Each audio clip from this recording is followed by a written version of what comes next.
Assalamualaikum warahmatullahi wabarakatuh. Kami dari kelompok 5 akan mempresentasikan tentang luka dan proses penyembuhan luka.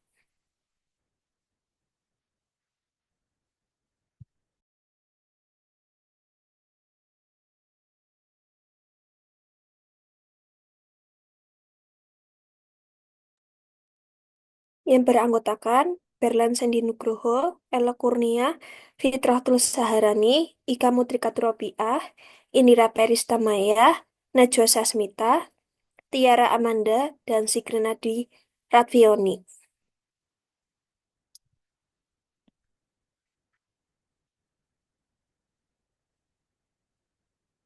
Yang pertama, pengertian luka. Luka merupakan kerusakan hubungan antar jaringan-jaringan pada kulit, mukosa membran, dan tulang atau organ tubuh lainnya. Kemudian, luka adalah terputusnya kontinuitas struktur anatomi jaringan tubuh yang bervariasi, mulai dari yang paling sederhana seperti lapisan epitel dari kulit, sampai lapisan yang lebih dalam seperti jaringan subkutis, lemak, dan otot, bahkan tulang beserta struktur lainnya seperti tendon, pembuluh darah, dan syaraf sebagai akibat dari trauma atau ruda paksa atau trauma dari luar.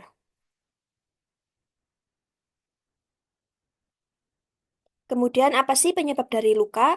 Jadi penyebab utama dari luka yaitu cedera mekanikal karena faktor eksternal di mana terjadi kontak antara kulit dengan permukaan yang keras atau tajam, luka tembak, dan atau luka pasca operasi. Kemudian penyebab lain luka yaitu luka bakar dan cedera kimiawi seperti terpaparnya sinar radiasi, tersengat listrik, kemudian terkena cairan kimia yang bersifat korosif, serta terkena sumber panas.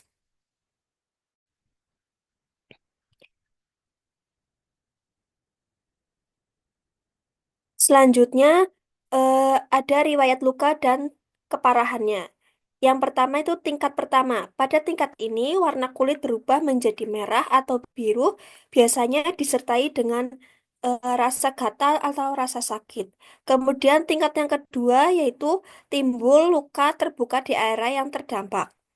Kemudian tingkat yang ketiga, luka terbuka mulai memburuk dan menjadi lebih dalam. Kemudian tingkat yang keempat, luka terbuka menjadi sangat dalam hingga menembus jaringan otot dan tulang.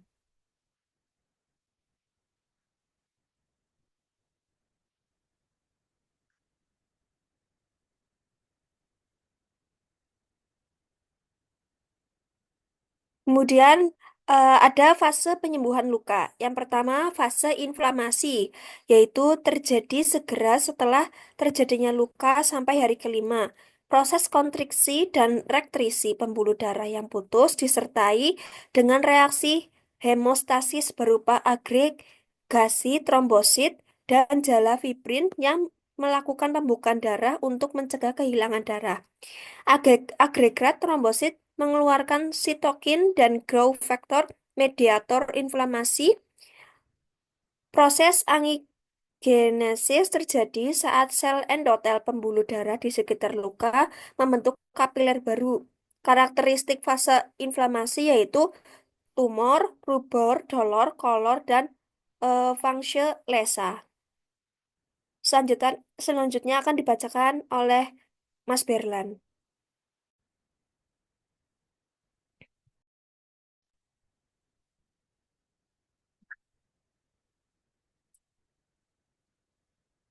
Ya, selanjutnya yang kedua ada fase proliferasi atau fibroplasia berlangsung selama 3 minggu. Fase ini disebut juga sebagai fase granulasi karena terdapat pembentukan jaringan granulasi sehingga luka tampak berwarna merah segar dan mengkilat. Jaringan granulasi terdiri dari fibroblast, sel inflamasi, pembuluh darah baru, fibronektin, dan asam hyaluronat. Fibroblast berproliferasi dan menyintesis kolagen yang menyatukan tepi luka. Matriks fibrin digantikan oleh jaringan granulasi yang terdiri dari sel fibrosat, makrofag, dan endotel.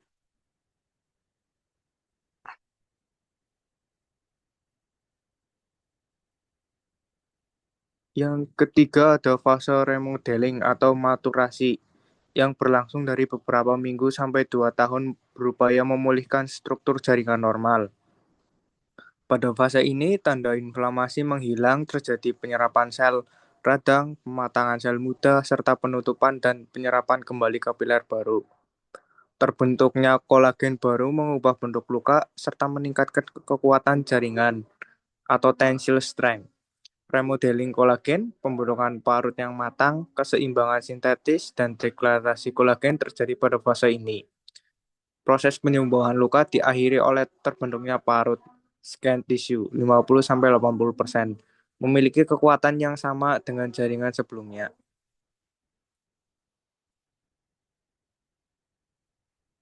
Lalu ada tipe penyembuhan luka menurut Rahayu 2023. Beberapa cara tipe penyembuhan luka yaitu yang pertama, penyembuhan luka secara primer, merupakan luka yang ditutup dengan merapatkan kembali luka dengan menggunakan alat bantu agar bekas luka tidak ada atau minimal.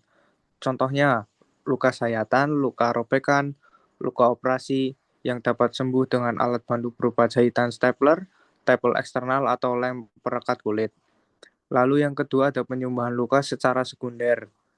Pada proses penyembuhan sekunder, proses penyembuhan memerlukan proses granulasi pertumbuhan sel, kontraksi, dan epitelisasi atau penutupan epidermis.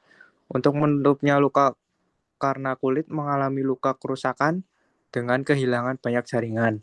Pada luka dengan proses penyembuhan sekunder ini, jika dilakukan jahitan akan memungkinkan luka akan terbuka kembali dan kemungkinan terjadinya nekrosis atau jaringan mati sangat besar.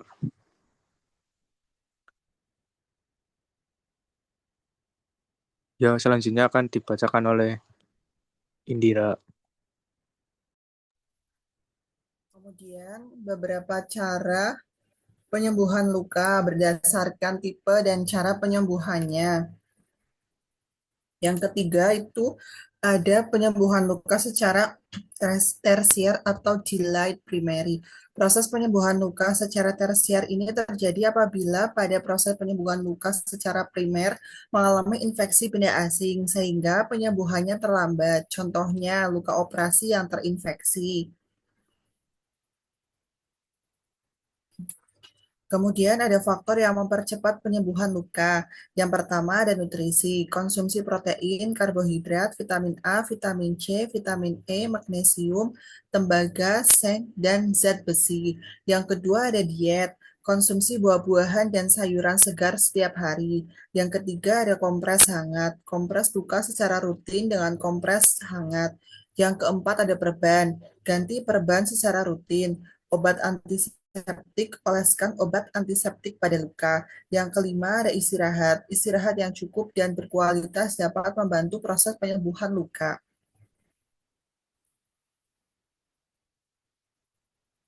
Kemudian ada faktor yang memperlambat penyembuhan luka. Yang pertama ada infeksi. Kulit adalah dinding pertahanan pertama yang dimiliki tubuh untuk melindungi diri dari serangan bakteri.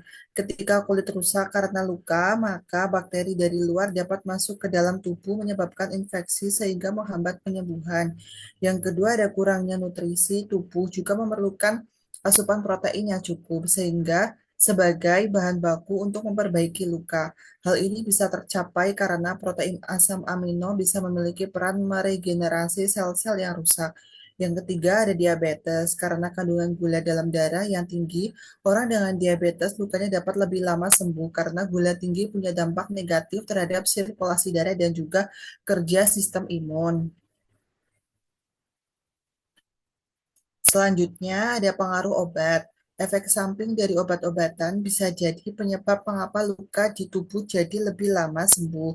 Contohnya, obat kemoterapi dan radioterapi dapat mengganggu kerja sistem imun yang berdampak pada proses penyembuhan luka. Yang kelima ada sirkulasi darah yang buruk. Sirkulasi darah yang buruk di area luka, maka proses penyembuhan juga jadi akan lebih lama.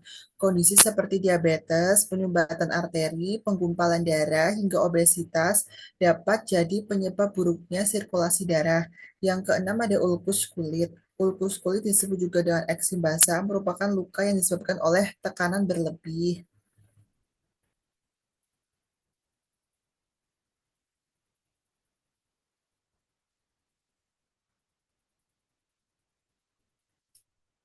Terima kasih.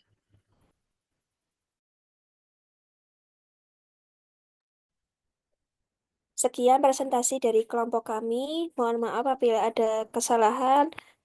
Wassalamualaikum warahmatullahi wabarakatuh.